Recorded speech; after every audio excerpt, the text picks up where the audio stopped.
Alright everyone, this is a spoiler review of The Final Shape.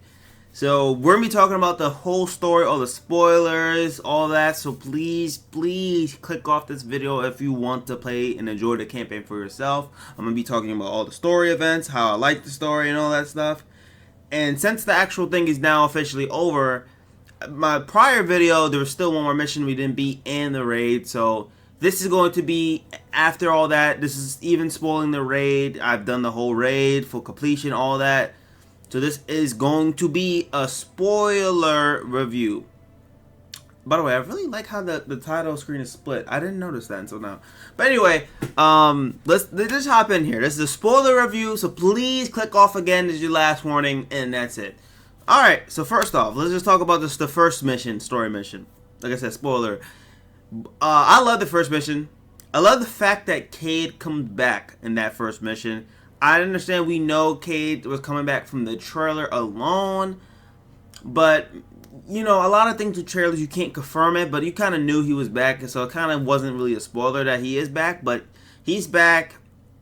Obviously, you know from the cutscene before that he is truly back, but I like the way they brought him back, and I do like the first mission. Prismatic in the first mission, it's kind of cool how you get it.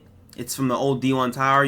The whole Pale Heart concept is that it's just a mix of everything you've been through, like all your memories and all that stuff. But regardless, it is very, very dope. I gotta say, the story, like for most of the missions, is good. It's a lot of you just trying to find the witness, you know, stop his whole plot, help heal the traveler. Well, like some of the story missions are pretty just kind of iffy. I do love. Here's the thing I do love about the characters. I do love Crow in this thing. I think Crow is probably my favorite character besides Cayde. It's funny because they're both best friends in the story. Like, they get along really well. You didn't think they were, but they get along amazingly, and they're a good duo, man. I love Crow and Cayde together, and it's just it's great, man. It's great. Those two are like a dynamic duo by the end of the story. A lot of the characters in the story are dealing with trauma. Crow is dealing with trauma from killing Cayde still, and he still feels bad for Cayde and everything. Cayde, he just feels trauma from just losing Sundance and also just losing everybody, kind of thing. But you could tell everybody in the story is kind of struggling with something. Everybody's struggling with something in the campaign. Like, everybody is struggling. Zavala, his son, he just can't. He wants his son back to the story. You see the struggles he went through. He's just going through stuff, and it's just he's a changed man in this campaign. By the way, shout out to the new voice actor Zavala. He's great. I know he voiced the Arbiter in Halo, so shout out to you, bro. You're a GOAT, fucking legend. Anyway, amazing story arc for Zavala throughout the campaign. One issue I do have, I feel like Ikora's arc is the weakest. I loved Ikora, but I actually thought she was going to have a character arc in the Final Shape as well. She, however, did not. I guess I can't really complain because she had kind of a character arc in other DLCs, I believe. She kind of is just the one that tries to keep it together, and she's like the more level-headed one. But I do like Ikora. She's a great character, and she definitely understands what she needs to do. But I feel like Cayde had a character arc that was amazing. Crow had a character arc that was amazing. Zavala is probably the best character arc. One thing I will say, and this is like the huge spoiler, is I really actually do wish someone. This sounds crazy, I know it's not good, but I do wish we had a loss in the campaign. I know everyone was assuming that Zavala was going to turn to the darkness and either die or someone was going to die, but that is not the case. No one really died besides Targe, Zavala's ghost, which does suck because that means, Zavala could die anytime. But, I mean, shit. I mean, so can Cayde back in the day. Zavala still has stasis, so he'll be alright as long as he just chills in the tower, but he did lose his ghost. His ghost is gone. So he messed up. So the ghost is gone. But what you really do in the campaign is kind of just heal the traveler throughout the most of the mission. You get your Twilight Arsenal, you get Song of Flame, and you get the Arc Super, which is really bad in PvE, but fucking broken as hell in PvP. But yeah, those are the new supers. You just keep leveling up Prismatic as you go and getting new supers. And just kind of like just healing the traveler, and you stop Zavala. Well, you don't stop Zavala. He gets to the darkness, and then you pull him out. But and Targe dies. But Targe's death is probably the biggest death in the story.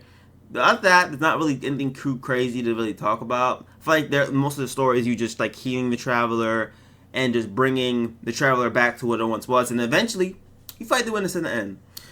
This is the first fight with the Witness, and he's a lot smaller, obviously, and he is obviously very powerful.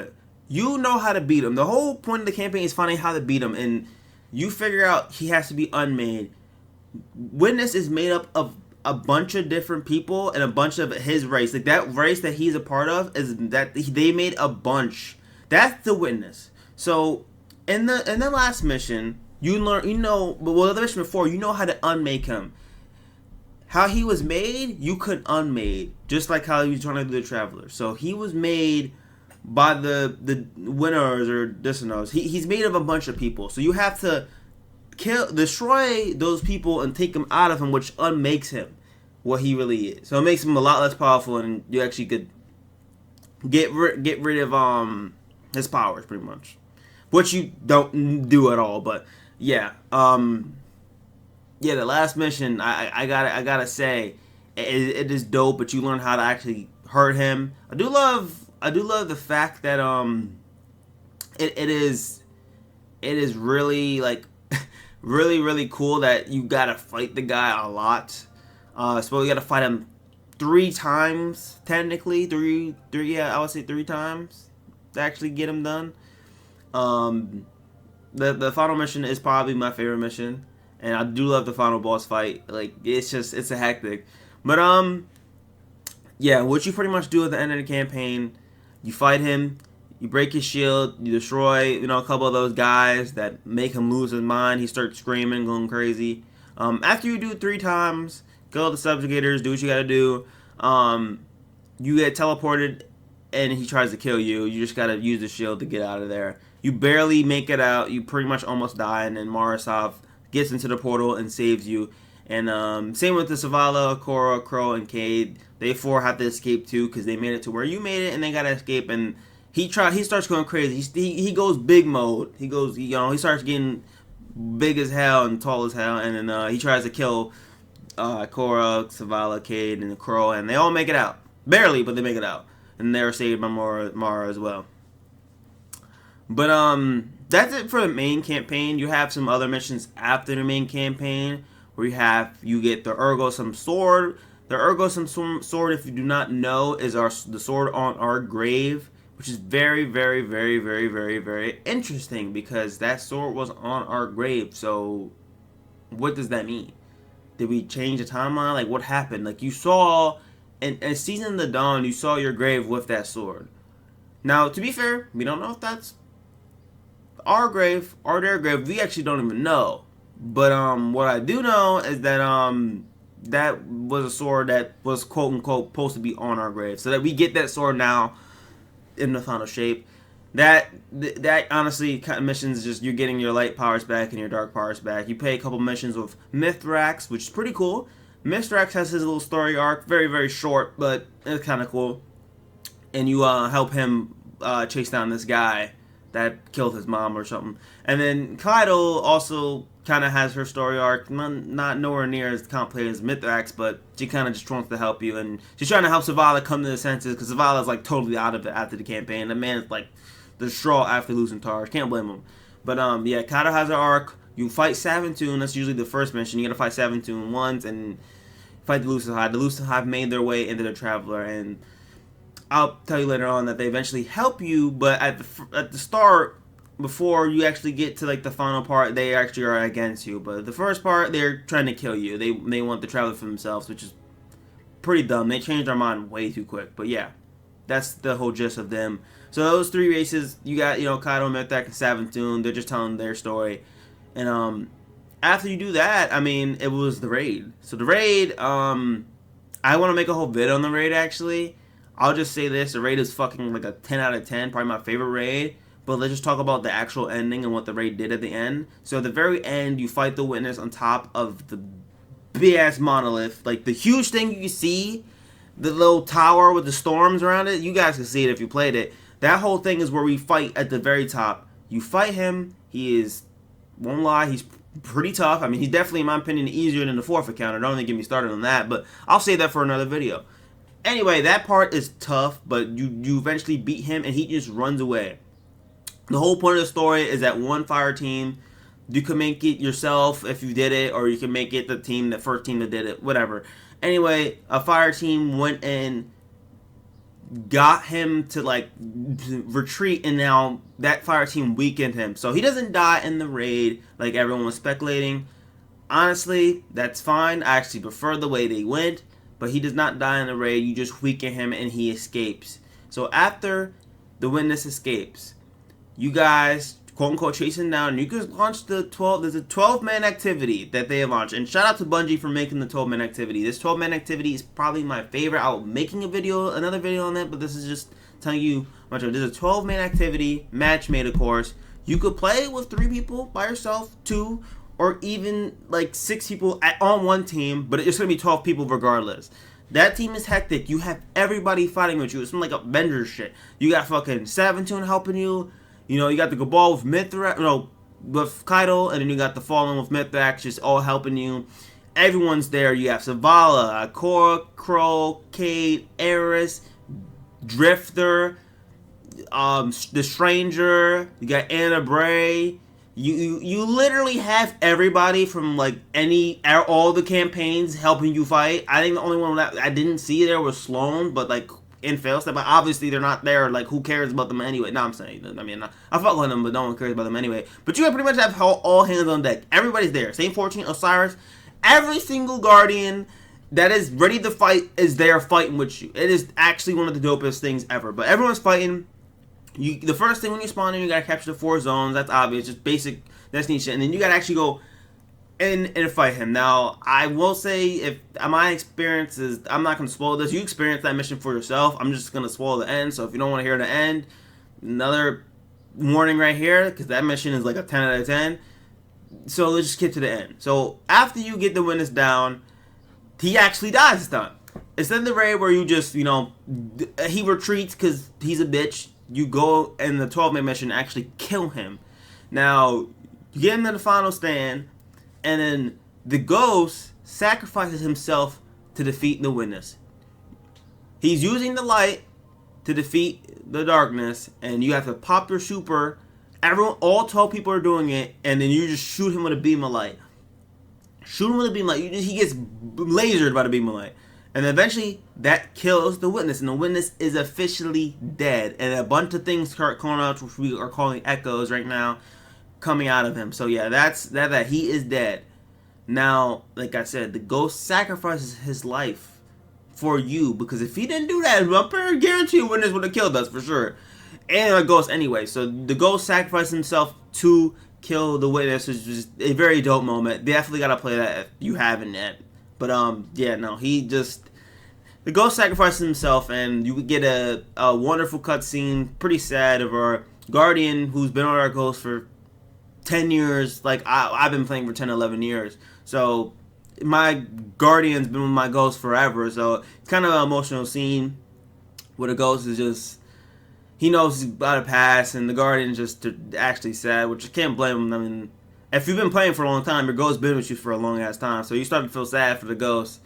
And you tell a guardian is just, a guardian barely talks, and if you were playing that mission, you know how much they talk. They talk a lot, say a lot of stuff. I'm not gonna, like I said, you should definitely, I feel like I can't really even spoil that. You just gotta play it for yourself. Guardian definitely talks a lot, and you could tell that, like, the stress the Guardian's going through. It's just stressful. And then Cade somehow comes into the light, because after that, the Guardian's transported to, assuming is an alternate realm with the Traveler. It's just it's an all white room, mostly all light. Light is around, and you just see the ghost. And Cade comes out of nowhere and gives you this speech that is so great, man. I love the speech he gives, and he just says, you're my favorite, and he uses his light to bring back the ghost, and in the process, sadly, Cade dies again, the second time. And it's definitely tough to have him pass away again. And I really thought he was going to stick around forever after that, but He's gone again, man. He sacrificed his life for our ghosts, and it just all comes around full circle. You know, Cade is one with the light, just like our Guardians one with the light, and same with our ghosts. We're all one with the light, and darkness is also one too. Now, so after that mission, you get a cool cutscene of Crow becoming the new Hunter Vanguard, respecting Cade's wishes. He gets a haircut. Everyone is, pretty much happy. All is good in the world, pretty much. The only, Crow, Ikora, and Zavala are good. Zavala's learning stasis. Ikora is trying to teach him Shran. You got, everyone's happy. Drifter, Finch, fucking Eris, man, dude, fucking Mithrax is chilling. Kaido and Lord Salon about to get it down. Everyone is just all is good in the world after the Witness dies. All is good in the world. Everybody's happy, and it truly is the end of the Light and Dark saga. It is done. We have completed our mission. It is over. Now, that doesn't mean there are still threats out in the galaxy, as in that last cutscene, it does show you that there's couple threats still around. You have Zevo Raph still out there bugging out. You can see that Spider is hunting down Fruitcrow, who was the guy from the Forsaken campaign, and we have Aramis still around. So two fallen guys, so one score, one fallen, are still around trying to kill people, and you have Zevo Raph as well. And then also too, you also have Failsafe getting evaded by Vex, which is going to be the new season that drops today, which I'm recording on this new season drop today. Anyway, the whole thing about it is that campaign, mission led into all this. So with the Witness dead, the darkness is pretty much gone, but there's still threats out there we have to, solve. And we'll go into that later on. I'll probably make a video on the new season and stuff later on. But regardless, that's pretty much it. You defeat the Witness, and the darkness becomes one with the light. As you see, the Traveler is emitting dark and light powers now, which is very interesting. I don't know what that means. I don't know if that's a good thing or a bad thing. We don't know, but darkness powers are not gone. You can still use your stasis. You can still use your strand. And, I mean, obviously, I know that's totally different from the light, but it seems like the Traveler, at the end of the campaign, after you beat the Witness, is emanating both powers at the end. That's what it looks like, at least for me. And you see a bunch of things in that last cutscene when you're looking at the Traveler. Very cool cutscene, by the way. I feel like you gotta watch that. I'm saving that as my screensaver, honestly. But anyway, really cool cutscene. Yeah, you see the echoes coming out of it, which the echoes are gonna be the next 3 episodes, is what they're calling it. New episodes that they're gonna be doing. But that's it. That's pretty much the campaign in a gist. I gotta say, like I said, in terms of actual story, I gotta give it, story alone, gotta give it like an 8 out of 10 or a 9 out of 10. I will say, Cade's death definitely probably brings it up more. I would say before I knew Cade was gonna die again, I would probably put it like a 8 out of 10 or a 7 out of 10. Just because I feel like we needed a death. This is the finale of the Light and Dark saga. This is it. That's why they're doing episodes now, and they're going to be doing other stuff as well. But this is it, the Light and Dark saga. Darkness is gone. Kind of feels weird, honestly, to say that. We've been fighting the darkness for ever now. That's all we've been fighting in D1. D1 and D2. Now, obviously, there's been other threats. You have Siva. You have, other houses of Fallen, Cabal that are in darkness. For instance, at first, I know Calus went to the dark side, but at first, Calus wasn't the dark side. He was his own guy, so you really weren't fighting. He wasn't really a villain at the time. So, the whole time we're fighting a little threats that aren't the issue, but the whole premise is you're fighting the darkness the entire camp. The entire way through Destiny, you're fighting the darkness. And that saga has come to an end.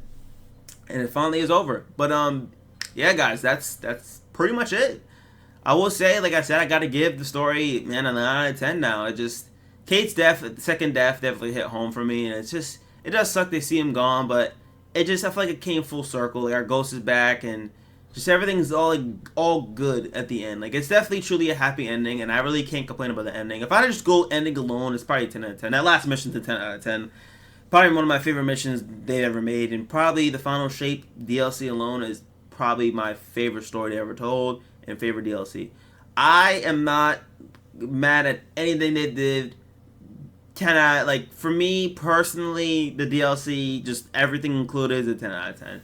Definitely love the Final Shape, and honestly, the last thing I wanted to add before I end this video is, if you have not played it, or you're trying to get back in Destiny, or you're an old Destiny player, I will say just come back and finish the story, guys. I know the DLC is probably, you probably don't want to play it, especially if you're a long-time Destiny guy and you think Destiny is bad, but I feel like if you have played Destiny in any way, shape, or form, you should come experience this Final Shape. This DLC is just amazing. I really gotta say it's probably my favorite DLC. I love Forsaken, Taken King, Rise of Iron is my personal favorite. But this is just like they hit every note here, man. They hit every note. I just love Prismatic. I love the DLC. Just love everything, man.